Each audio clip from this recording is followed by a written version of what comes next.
"Mama, I'm in trouble, oh," Elo said, his voice breaking. "These men want a lot of money. Please don't call the police. They will hurt me if you do." "What men are you talking about? Are you owing anyone?"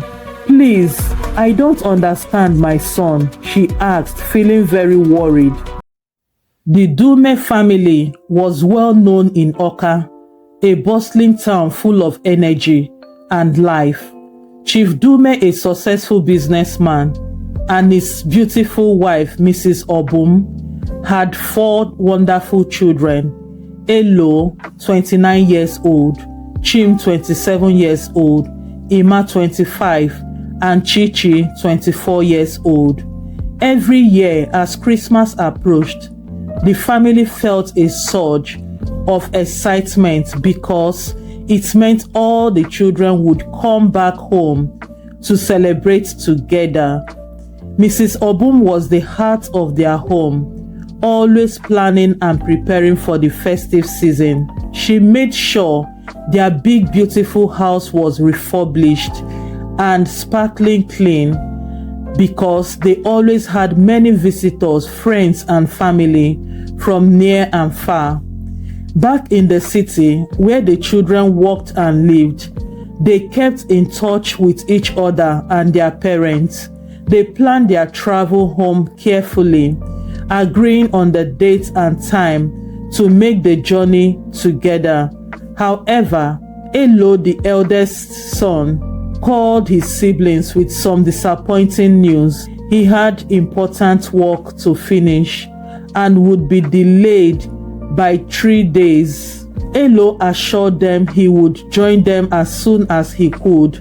Chim and Ima agreed to travel without him. When Chim and Ima arrived in Awka, their parents were overjoyed to see them, but their mother's smile faded when she realized Elo wasn't with them. "I'm not happy. You all didn't come back at the same time. I'm not comfortable with this at all. You should have waited for him," Mrs. Obum said, her voice full of worry. Chief Dume, always the voice of reasoning, gently held his wife's hand. "My dear, don't worry, Elo will be fine," he said, trying to reassure her. They went inside, ate a delicious meal together, and caught up on each other's lives. That night, they went to bed with a mix of joy and concern, hoping Elo would join them soon. The next day, the family decorated the house with beautiful Christmas decorations. Friends and relatives started visiting, filling the house with laughter and chatter. But Mrs. Obun's mind was still on Elo. She kept checking her phone, hoping for his call. Finally, Elo called. "Mama, Papa, I'm sorry, but the plane tickets are sold out. I will come by public transportation tomorrow on the 17th, he explained.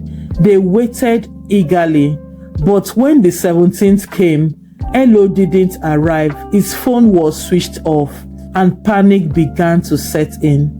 Days passed and what felt like an eternity of waiting crashed on. Mrs. Obun couldn't stop worrying. "Oh, Chimo, Elo's number is not going through," she exclaimed in distress. What could have happened? "Mama, calm down. He's all right wherever he is. Maybe his phone battery is low," Chim said, trying to comfort her mother. Their father, Chief Dume, was worried too but didn't show it. He tried to keep the family spirit up, but everyone could see the concern in his eyes. 2 days before Christmas, and still, Elo was nowhere to be found. The family's sadness deepened, and they spent their time praying and hoping for his safe return. Mrs. Obum's anxiety grew with each passing hour. She barely slept, constantly checking her phone and calling out to God for her son's safety. The rest of the family tried to go about their preparations, but the festive spirit was dampened by Elo's absence. "We should go to the police," Chim suggested one evening as they gathered in the living room, the Christmas tree lights twinkling softly. "It's been too long and we have no idea where he is." Chief Dume nodded thoughtfully. "I think you are right, Chim. We will go first thing in the morning." As the family prepared to go to bed, a sense of unease settled over the house.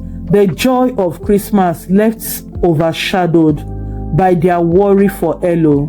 The next morning, they set out early to the police station, hoping for any news or help in finding their beloved son and brother.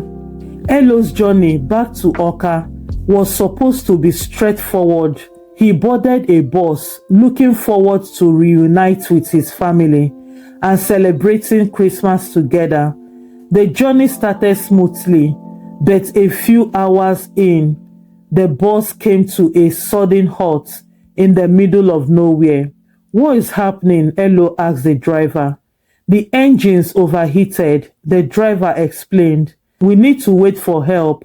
As hours passed, Elo and the other passenger grew restless. With no phone signal and dwindling patience, Elo decided to venture out to find help. He walked for miles, hoping to find a town or at least someone with a working phone. As night fell, Elo felt a mix of frustration and anxiety. He found a spot to rest, but just as he was about to close his eyes, he heard voices approaching. Before he could react, a group of men surrounded him. "Who are you?" Elo asked, his voice trembling. "You don't need to know," one of the men replied harshly. They grabbed Elo and led him deeper into the forest. The men took Elo to a hidden camp in the forest. They tied him up and kept a close watch on him. Elo's heart pounded with fear, but he tried to stay calm. "You better not try anything," one of the men warned. "We will make sure your family pays for your freedom." The next morning, they handed Elo a phone. "Oya, take this. Call your family. Tell them to prepare a huge sum of money," the leader demanded. Elo's hand shook as he dialed his parents' number. When Mrs. Obum answered, relief flooded her voice. "Elo, where are you? We have been so worried." "Mama, I'm in trouble, oh," Elo said, his voice breaking. "These men want a lot of money. Please don't call the police. They will hurt me if you do." "What men are you talking about? Are you owing anyone?" "Please, I don't understand my son," she asked, feeling very worried. "Mama, there is no much time to start talking about anything. They will take the phone from me soon. Please, tell Papa to run around to gather some money. They adopted me on my way to Awka," he replied. Ewo, Chimo, my God, oh. God, please watch over my son. Do not allow them to hurt him, oh. Ah, what is this? Mrs. Obun's heart sank. She wept and held back her emotions. "How much do they want?" she asked, her voice shaking. The man grabbed the phone. 1 million naira, madam. 1 million. You have 3 days, just 3 days. He barked, hoo, before hanging up. Back in Awka, the Dume family was devastated. Their Christmas plans were shattered. Instead of joy and celebration, their home was filled with fear and sadness. They spent the days huddled together praying for Elo's safety. "We need to gather the money," Chief Dume said, his face etched with worry. "We can't risk his life. But then, the banks are on holidays. Where do we get such money from now?" But to their surprise, friends and family came to support them. to help raise the ransom. The house, once filled with festive cheer, was now a somber place. The Christmas decorations seemed out of place, a stark contrast to the family's mood. Mrs. Obum couldn't stop crying. "My poor boy, my poor boy," she kept saying. "How could this happen?" Chim and Ima tried to stay strong for their mother, but the fear in their hearts was palpable. "We will get him back, Mama," Chim said, holding her hand. We had to believe that. The days dragged on and the family's worry grew with each passing hour. Elo's captors allowed him to make brief calls, each one more distressing than the last. They kept him in a small cold hut, giving him just small food to survive. "Please, hurry up. Please, Mama," Elo pleaded during one call. "I don't know how much longer I can take this." We are doing everything we can," Chief Dume reassured him, though his own voice trembled with fear. On Christmas Eve, the family gathered around the tree, but there were no presents, no carols, no laughter. Instead, they held hands and prayed for Elo's safe return. The pain of his absence was almost unbearable. A few days after Christmas, Dume finally managed to gather the ransom. They followed the captor's instructions carefully, leaving the money at a designated spot. The wait that followed was agonizing. Hours felt like days, and the family worry grew with each passing minute. Then, on a cold evening, the phone rang. Chief Dume answered, and Elo's voice came through, weak but alive. "Papa, they let me go. I'm on my way home." The family rushed to the edge of the town, where Elo had been dropped off. When they saw him, they ran to him, tears streaming down their faces. Mrs. Obum embraced him tightly, not wanting to let go. "Thank God you are safe," she sobbed. Elo looked exhausted and worn, but he was alive. "I am sorry for all the trouble," he said, his voice filled with guilt. "Don't apologize, my son," Chief Dume said, his eyes filled with tears. "We are just glad you are home." The Dume family returned home and where the remnants of their Christmas decorations still hung, though their Christmas had been filled with fear and sadness. Elo's return brought a sense of relief and hope. They took care of Elo, making sure he had everything he needed to recover. Friends and families continued to visit, offering their support and prayers. The hours gradually began to fill with warmth and laughter again. Elo shared his ordeal with his family, and they listened with heavy hearts. "You are so brave," Chichi said, hugging her brother. "We are so proud of you." Despite the trauma, Elo was grateful to be home.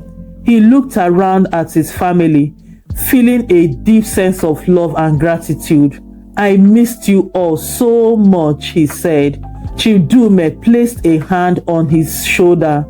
"We missed you too, son. But you are safe now, and that is what matters to us right now." As the new year approached, the Dume family began to heal from their ordeal. They held a small celebration filled with hope for the future. Elo's experience had brought them closer, and they knew that no matter what challenge they face, they would face them together. The following weeks were a time of recovery and reflection for the Dume family. Elo slowly regained his strength, surrounded by the love and care of his family. The trauma of his capture lingered, but he found solace in support of his parents and siblings. Chief Dume and Mrs. Obum were determined to ensure their children's safety. They discussed measures to protect their family, including hiring security for their home and educating their children about safety precautions. Thank you so much for watching this story. Kindly drop in the comment section your thoughts about this story, and don't forget to like, subscribe, and share to your friends and your loved ones. Until I bring another beautiful story your way. Bye.